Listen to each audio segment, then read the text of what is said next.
ሰላም እንዴት ናችሁ? በዚህ ቪዲዮ ሌክቸር generalized versions of purchasing power parity የሚለውን ኮንሰፕት የምናይ ይሆናል ማለት ነው። ሶ ጠቅለል አድርጎ የሚይዘው ማለት ነው just purchasing power parity ነው ሪላቲቭ እና አብሶሉትን በአንድ ላይ የሚይዝ ማለት ነው right? So one of the major problems with purchasing power parity theory as we have so far examined it is that it suggests that purchasing power parity holds for all types of goods, right?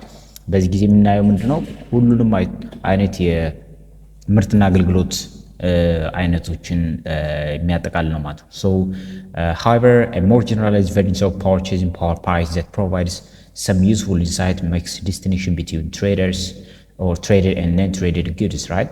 ብዙ ጊዜ ምንድነው በኢንተርናሽናል ማርኬቲንግ ጊዜ ትሬድ የሚደረጉ አሉ፣ ትሬድ መደረግ ማይችሉ ምርትና አገልግሎቶች አሉ። ለምሳሌ የተለያየ ጸጉር ለምሳሌ ጸጉር የሚቆርጡት እነዚህ አሁን ትሬድ አይደረግም ማለት ሰርቪስ ናቸው። አንዳንድ ሰርቪሶች ትሬድ መደረግ ማይችሉ አሉ። ስለዚህ እነዚህን ሁለት የሚያጠቃልል ምንድነው ይባላል generalized versions of purchasing power parity እንለዋለን ማለት ነው right? So traded goods are goods that are susceptible to the rigors of international competition, be they the exporter or export or import competing industries such as most manufactured goods, right? እነዚህ traded goods ምንላቸው ብዙ ጊዜ ምንድናቸው manufactured የሆኑ ጉዶች ናቸው። ብዙ ጊዜ ደግሞ ምንድናቸው ለኢንተርናሽናል ኮምፒቲሽን በጣም ተጠቂ የሆኑ ናቸው ወይም ኮምፒቲሽን ያለባቸው ናቸው ማለት ነው። ኢምፖርትም ኤክስፖርትም ማድረግ የሚችሉ ናቸው traded goods ምንላቸው። But non-traded goods are those that cannot be traded internationally at a profit, right? Such as maybe houses, certain services such as haircut or restaurant foods, right? ግን አንዳንድ ሰርቪሶች ነን ትሬድድ ናቸው ራይት? ትሬድ ማድረግ አንችልም፣ ልንነግዳቸው አንችልም። ለምሳሌ አንዳንድ ምርትና ምርቶችና አንዳንድ አገልግሎት ለምሳሌ ሃውሶች፣ ቤቶች ራይት፣ ሪል ስቴቶችን አሁን ትሬድ ማድረግ አንችልም። ሄርከት ጸጉር መቁረጥ አሁን ይህ ሰርቪስ ነው። እና ደግሞ አንዳንድ ሬስቶራንት አገልግሎቶች እነዚህም ነን ትሬድድ ናቸው ማለት ነው ራይት? So the point of the traded or non-traded goods distinction is that on a pure ground purchasing power parity is more likely to hold for traded than for non-traded goods, right? ብዙ ጊዜ ምንድነው አሁን እዚህ ትሬድድም የነን ትሬድድ ወይም ንግድ ማነገድ የሚቻሉ ማይቻሉ ፕሮዳክቶች ልዩነታቸው ምንድነው? purchasing power parity ብዙ ጊዜ የሚያተኩረው ምንድነው ትሬድ መደረግ የሚችሉ ፕሮዳክቶች ላይ ነው right? So this is because the price of traded goods will tend to be what kept in line by international competition, right?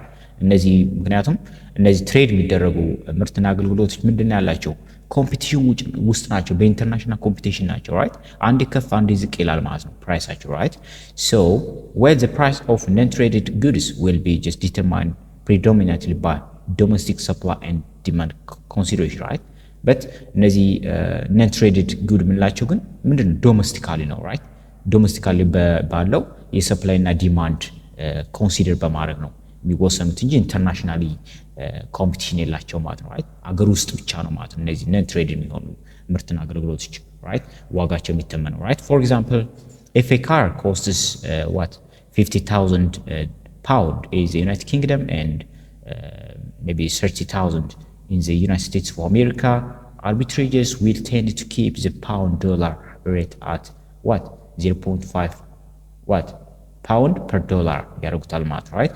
ለምሳሌ መኪኖች በዩናይትድ ኪንግደም ወይም በብሪቴን ላይ 15,000 ፓውንድ ያለ መኪና ተመሳሳይ የሆነ ፌቸር ያለው መኪና ማለት ብራንድ የሆነ መኪና አሜሪካ ደግሞ 30,000 ዶላር ቢሆን ያ መኪና ምንድነው ማለት ነው እነዚህ አርቢትሬጅ የምንላቸው ወይም እነዚህ ከረንሲዎችን ትሬድ የሚያደርጉ ኤጀንቶች ምን ያደርጉታል ማለት ነው በ0.5 ፐር ዶላር በዚህ ሬት ያደርጉታል ማለት ነው right? ከረንሲው ማለት ነው ኤክስቼንጅ ሬቱ right? So but what if a haircut costs 10 birr in the Ethiopia but 10 KS is Kenya and the exchange rate is 0.5 birr per 1 KS, right? Will Ethiopia citizens travel to the Kenya for haircut knowing that they can save 5 birr? አሁን ለምሳሌ በኢትዮጵያ 10 ብር ቢሆን ጸጉር ቆረጣ ማለት ጸጉር የሚቆረጥ ሰው 10 ብር ቢሆን ኬንያ ደግሞ 10 KES በሚባል የራሳቸው ከረንሲ ማለት KES ማለት ከረንሲያቸው ስሙ ነው right በዚህ ቢሆን ግን ሬቱ ደግሞ ኤክስቼንጅ ሬታችን በ0.5 ብር ፐር 1 KS ቢሆን የኢትዮጵያ ሲቲዝን መቼም ኬንያ ላይ ሄዶ ጸጉሩን አይቆረጥም ለ5 ብር ለማስቀረት ብሎ አይደል ስለዚህ እነዚህ አይነት ትሬድ መደረግ ማይችሉ ናቸው ማለት ነው right so let us consider the importance of tradable or non-tradable distinction for purchasing power parity when aggregate price index made up of both tradable and non-tradable are considered, right? So in the first task, we assume that purchasing power parity holds for non-tradable goods, which means purchasing power parity of non-tradable, this tradable matter is equal to S times P tradable what? Star. That means where S exchange rate matter, just defined as exchange rate matter, domestic currency per what? Foreign currency matter.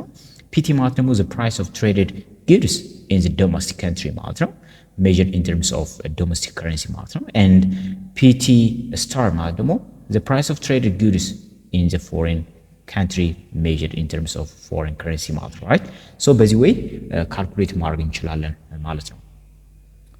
So the aggregate price index, right? The aggregate price index for domestic economy is made up of just a weight average of the price of both tradable and non-tradable goods, right? Price in the domestic currency ማለት ነው. ስለዚህ በዚህ way ማግኘት እንችላለን ማለት ነው, right? A ወይም አልፋ ምንላት ምንድነው? is the proportion of non-traded goods, right? In the domestic price index ማለት ነው, right? So likewise, the foreign aggregate price index star or H foreign exchange aggregate price index, right? This one. PI star is made up of just a weighted average of the price of tradable, right? Tradable and non-tradable price. This one non-tradable and means non-tradable, right? Price in the foreign currency, right? So this gives by this formula, right? Where beta is the proportion of non-tradable goods in the foreign price index. So by the way, calculate ማድረግ እንችላለን ማለት ነው. So divide ስናደርገው ሁለቱን for domestic price index over foreign price index is equal to this much. So if we divide the numerator by PT and the denominator by SP T star, which, right? ምክንያቱም PI star ማለት እዚህ ጋር እንዳየነው ማለት ነው. So እዚህ ጋር አይተነው ማለት ነው. በዚህ ወይ ማካፈል እንችላለን ማለት ነው, right? S this one means PT star means PT over S, right? When we divide this number, right? So basically we calculate ማድረግ እንችላለን ማለት ነው, right? So as the end of the day, we will get this exchange rate, right? By this way, you can calculate generalized versions of purchasing power parity for tradable or non-tradable goods, right? For all goods, right? ስለዚህ ሁሉንም አጠቃላይ የሚይዝ ነው ማለት ነው. ትሬዴብል ማድረግ የምንችላቸው ትሬድ ማድረግ ማንችላቸው ፕሮዳክቶች ካልኩሌት የምናደርግበት ፎርሙላ ነው ማለት ነው ይሄ, right? So a general versions of purchasing power parity ስናይ just is important modification to the simple purchasing power parity equation, right? Because purchasing power parity no longer just necessarily holds in terms of aggregate price in this due to the multiplicative terms on the right hand side, right? So the equations just suggest that the relative price of non-tradable goods related to the tradable will just influence the exchange rate, right? ስለዚህ ሁለቱም ኢንፍሉዌንስ አለው ማለት ነው, right? ትሬድ የምናደርጋቸውም ትሬድ ማናደርጋቸው ፕሮዳክቶች የራሳቸው ኢንፍሉዌንስ አላቸው ማለት ነው, right? So if the domestic price of non-tradable rises relative to tradables, this will lead to what? An appreciation of the home currency, right? So the reason is purchasing power parity holds only in terms of tradable goods.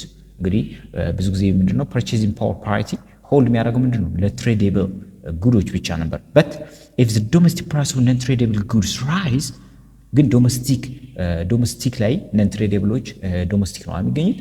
so የነዚህ ፕራይሳቸው ራይዝ ካደረገ ምን ያደርጋል ማለት ነው? appreciations of home currency ሊያመጣ ይችላል ማለት ነው. እዚህ ፎርሙላ ብዙ ነገር ማየት እንችላለን ማለት ነው, right? so ይህንን ፎርሙላ መጠቀም እንችላለን. so non-tradable ጉዶች ወይም non-tradable የሆኑ ምርትና አገልግሎቶች ሀገር ውስጥ ዋጋቸው መጨመር የከረንሲያችንን ምን ሊያደርጉት ይችላሉ ማለት ነው? አፕሪሺየት ሊያደርጉልን ይችላሉ። ወይም አጠቃላይ በፐርቼዚንግ ፓወር ፓሪቲው ላይ ምን አለው ማለት ነው? ኢንፍሉዌንስ አለው የሚለውን ኮንሴፕት ለማየት ነው ማለት ነው። ራይት So a rise in the relative price of non-tradable while keeping the aggregate price index constant implies that the price of tradable must have fallen, which will then induce an appreciation of the exchange rate, right, to maintain PPP for tradable goods, even though the aggregate price index has remained unchanged, right?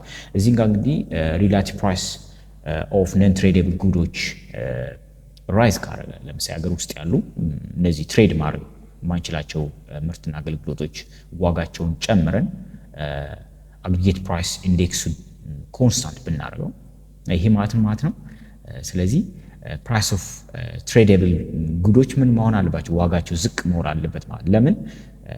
አፕሪሺየት እንዲሆንልን ማለት ነው ዶሜስቲክ ከረንሲያችን ወይም ኤክስቼንጅ ሬታችን ራይት So በዚህ ወይ ነው ማለት ነው። So conversely a fall in the relative price of an tradable while holding the aggregate price index constant leads to a depreciation of the exchange rate to maintain PPP for tradable goods, right?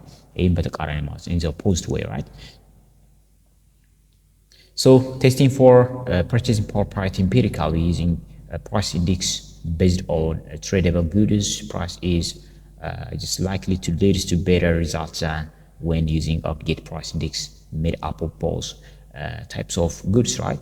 So exchange rate movement induced by changing the relative price just between tradable and non-tradable goods represents the real exchange rate change, right?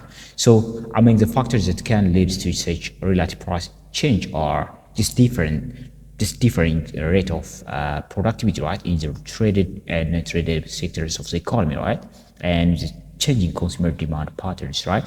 So these are all what we need to understand in purchasing power parity in a general way, right, for tradable and non-tradable goods, right? This is all about, right?